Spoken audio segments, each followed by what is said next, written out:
Well, good evening, everyone, and welcome to the Immortality Update, which was formerly named the Immortality Institute Sunday Evening Chat. I'm going to try out some new multimedia, a streaming broadcast here, so everyone can tune in and perhaps watch it at a later date. I'll be talking here, interviewing a guest this evening, and also going over a little bit of news from the Immortality Institute. And what we have this week is, hey, this is the new weekly update. And like I said, we used to have the Sunday evening chat. We will continue to have the Sunday evening chat with special guests. And hopefully every week we'll be able to stream and perhaps have even better, more, in-depth content throughout the week besides just Sunday night. And for those of you who haven't used Ustream before, notice the chat box at the bottom of the channel here. And if you have some questions or comments during the broadcast or for the guest, once we have the guest on, then why don't you write your questions in the chat box, and hopefully we'll be able to get to a couple of those. First up for the Immortality Institute this week, I want to congratulate the new directors who were elected. Now, Lazarus Long, Kenneth Sills, he was re-elected. Of course, served as a wonderful director over the last couple of years. And also, Richard Leese of the Transhumanist Club down there in Tucson. Congratulations, Richard, on being elected. Shane Greenup, who's also goes by the member name Ageist. Congratulations there. Shannon Viff. And an old familiar, Caliban, Sebastian Seth. Congratulations for being elected to the directorship. And I also want to congratulate Elrod, who's here at the broadcast tonight. Justin Rebo, thanks so much for being a director over the last couple of years. Done a wonderful job. And Live Forever. Many of you know him. He's a familiar face around the Immortality Institute. Nate Allen has been a great director, and Nate and Justin will be staying on as navigators in the coming year or two. And hopefully, in the future, they'll be doing a bunch of other projects also with the Immortality Institute. Now, as far as what we're doing in the upcoming year, a couple of things that are on my table as far as the executive director goes is a new website front page. Now, I've been working with our web designer people over in Europe, and we've got a front page designed. It's basically all laid out. Now the code just has to be put into the front page. So I'm anticipating a little bit more time yet, but what we're going to have is a front page with a lot of updated, fresher content. Some of these podcasts or streaming broadcasts hopefully be posted on the front page. Weekly announcements, what's going on at the Institute, some cover stories or feature stories each week. Also, the hottest forum discussions that are going on, the hottest forum topics each week. That'll all be on the front page. Maybe be an RSS feed, news feed type situation.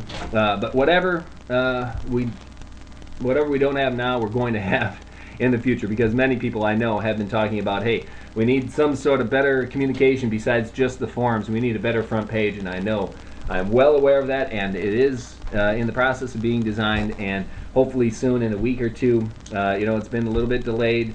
Certain things have delayed the project over the last month or two, but soon we will have a front page going. Now, also, we are planning a conference in 2008, sometime in the fall. Right now we're thinking September or October, and we're trying to work with a couple other transhumanist or immortalist groups like Foresight and WTA, some of these, to do a combined conference. And so far, most people are kind of hip on the idea of going to the Bay Area this upcoming conference in the fall. So that's something that we'll be working on and discussing over the next month or two, and hopefully we'll have a site, a city picked, and a venue picked, and start to get some the speakers lined up. So that's something to look forward to as well. Now I want to get on to our interview this evening, and our guest tonight is Todd Huffman. Many of you maybe have read about him because he became famous for actually doing something that was very transhumanist-like, and that is implanting a rare earth magnet in his finger and being able to sense magnetism in the world around him, which nowadays You get that everywhere in our modern technological society. So it must have been an interesting thing. But he's involved in many other aspects of transhumanism and cryonics. And now I'd like to welcome Todd to the broadcast.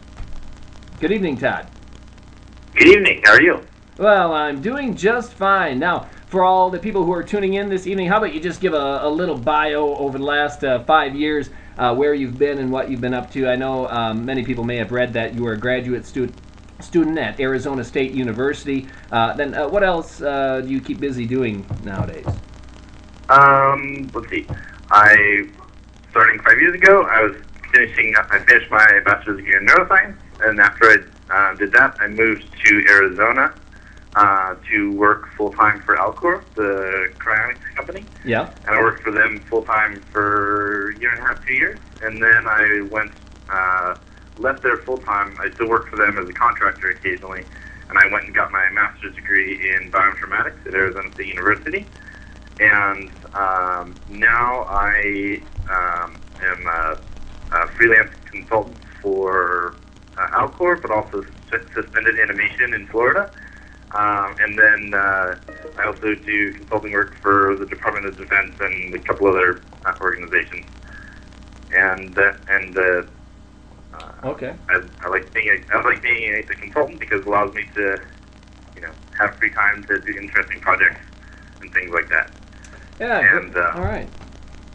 Well, hey, that's a pretty good background there, info for everyone who was not familiar with you. And I just want to remind people who are tuning in this evening that if you have some comments or questions for the guest, leave it in the chat box, and hopefully we'll be able to get to that in a couple of minutes. But first, hey, let's talk about the most interesting aspect of your life recently was with the magnet. Now, the magnetism experiment.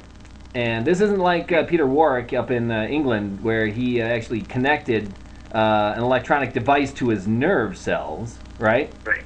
You just implanted the magnet, but it was close enough to the nerve cells in your fingers that you could feel changes in magnetism, correct?